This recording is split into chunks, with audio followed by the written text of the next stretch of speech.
Hello दोस्तों, स्वागत है आप सभी का स्मार्ट बैंकर चैनल पर। तो आज की वीडियो में बात करेंगे एसबीआई क्लर्क का जो नोटिफिकेशन आया है उसके रिगार्डिंग काफ़ी सारे डाउट्स हैं बच्चों के मन में। तो उस डाउट्स को मैं एक-एक करके लेता हूँ और आप सबके सवालों का आंसर देता हूँ, ठीक है।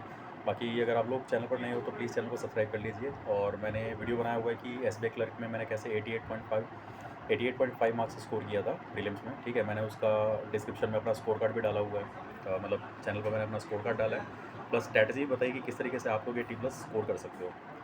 तो एक एक करके बात करते हैं। पहला डाउट लेते हैं कि क्या मैं एसबीआई क्लर्क अप्लाई कर सकता हूँ अदर स्टेट से, मतलब जैसे कि मान लो आप बिलोंग करते हो दिल्ली से या पंजाब से और आप दूसरे स्टेट से पढ़ना चाहते हो जहाँ पर मान लो वैकेंसी ज़्यादा है, ठीक है। तो क्या अप्लाई कर सकते हो एलपीटी का, ठीक है। एलपीटी कैसा आएगा, किस तरीके से होगा, क्या रिजेक्शन हो सकता है एलपीटी में, तो इस बारे में बात करते हैं। देखो दोस्तों, आप अप्लाई करने को किसी भी स्टेट से अप्लाई करो, कोई दिक्कत नहीं है इसमें, ठीक है। और एलपीटी जब आपका होगा, जब आप क्लियर करोगे तो एलपीटी आपका यहाँ पर क्या है, एलपीटी में क्या चीज़ होती है मैं आपको वो बता देता हूँ कि बेसिकली एलपीटी में आपसे पूछा क्या जाता है, देखा जाता है कि आप लैंग्वेज में कितने प्रोफिशिएंट हो। अगर आप लोग मान लो, मैं एग्जांपल देता हूँ कि महाराष्ट्र से अप्लाई करते हो तो आपको मराठी लैंग्वेज आनी चाहिए। अब मराठी लैंग्वेज क्या है, सीखना ज़्यादा डिफिकल्ट नहीं है, ठीक है। अभी क्या पूछा जाता है मैं वो पहले आपको बताता हूँ। सबसे पहले आपसे एक क्या होगा, एक आप लोग को वो कुछ डिक्टेशन देंगे, वो आपको लिखना होगा, एक स्टोरी टाइप, ठीक है। वो बोलेंगे, वो आपको लिखना होगा उस लैंग्वेज में। फिर हो सकता है आपको एक वो न्यूज़पेपर दे दे कि इसको पढ़ के बताओ और बताओ इसका मीनिंग क्या है, ठीक है। फिर आपसे 2-3 सवाल पूछ सकते हैं वो उसी लैंग्वेज में और आपको उसी लैंग्वेज में जवाब देना पड़ेगा।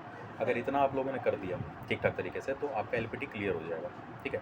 अगर इसमें कुछ दिक्कत आती है तो आप एलपीटी में फेल हो जाओगे और आपका सिलेक्शन जो है फिर वो कैंसिल हो सकता है। बीपीएस और आरआरबी में क्या है कि अगर आप एलपीटी में फेल भी हो जाते हो तो आपको 6 महीने का टाइम दिया जाता है। 6 महीने में आप फिर से अप्लाई कर सकते हो, लेकिन एसबीआई में क्या है, आपको फिर से चांस मिलता नहीं है, ठीक है। बट मैंने कई सारे लोग देखे हैं जो कि अदर स्टेट से हैं और उन्होंने दूसरे स्टेट से, जैसे फॉर एग्जांपल कोई दिल्ली से, पंजाब से या यूपी से कहीं से भी, और उन्होंने महाराष्ट्र या गुजरात से भरा है और उन्होंने निकाला है।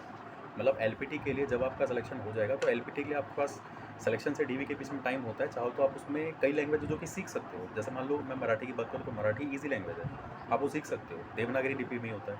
दूसरा, गुजराती लैंग्वेज भी थोड़ा ईजी है, वो भी सीखा जा सकता है। तो इनकेस अगर कोई सोच रहा है अप्लाई करने का तो एलपीटी सीखा जा सकता है, इतना मैं कह सकता हूँ। बाकी कुछ एक लैंग्वेज जैसे तमिल की बात करें या मलयालम की बात करें, वो थोड़ा डिफिकल्ट लैंग्वेज है, नॉर्थ इंडियन जो उन लोग के लिए ये लैंग्वेज सीखना थोड़ा सा मुश्किल है, ठीक है।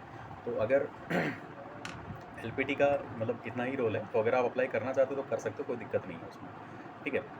बाकी ईडब्ल्यूएस सर्टिफिकेट के रिगार्डिंग बात करते हैं। देखो, जिसका भी ईडब्ल्यूएस सर्टिफिकेट का इशू है, जिसको बनाना है, पहली बात तो सेंट्रल फॉर्मेट में होना चाहिए आपका वो, ठीक है। जैसा स्टेट फॉर्मेट, मतलब किसी किसी स्टेट में मान लो ईडब्ल्यूएस में आ रहे हो आप, लेकिन सेंटर का जैसा फॉर्मेट है आपको, मतलब नोटिफिकेशन भी दिया होगा कि किस फॉर्मेट में आपको होना चाहिए, तो वैसा ही बनेगा आपका। और जैसे आपका एसडीएम ऑफिस होता है वहाँ से आपका ईडब्ल्यूएस सर्टिफिकेट बन जाता है, तो कोई दिक्कत वाली बात नहीं। बाकी डेट की बात करें तो 1 अप्रैल 2023 के बाद वाला ही, मतलब अगर आपके पास 1 अप्रैल 2022 वाला है तो आपको रिन्यू कराना पड़ेगा वो, ठीक है, फिर से बनाना पड़ेगा।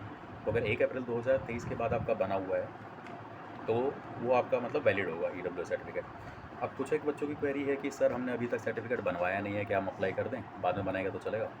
तो बिल्कुल चलेगा। अगर आप दिसंबर में भी बनाते हो, जनवरी में बनाते हो, आप 1 अप्रैल 2000 सॉरी, मार्च से पहले पहले अगर आप बनवा लेते हो, ठीक है, इवन आपने फ़ैब में भी बनवाया तो भी आपका काम चल जाएगा, कोई दिक्कत नहीं है। लेकिन वो आपका होना चाहिए 1 अप्रैल 2023 से, ठीक है। और ये 31 मार्च 2000 उससे पहले का ही, तो आपका बेसिकली 2023 वाला वैलिड होगा।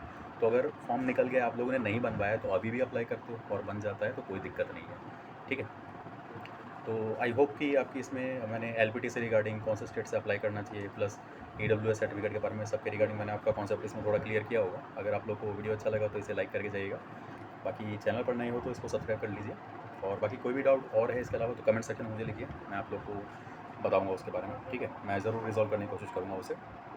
बाकी मिलते हैं दोस्तों नेक्स्ट वीडियो में, तब तक के लिए धन्यवाद।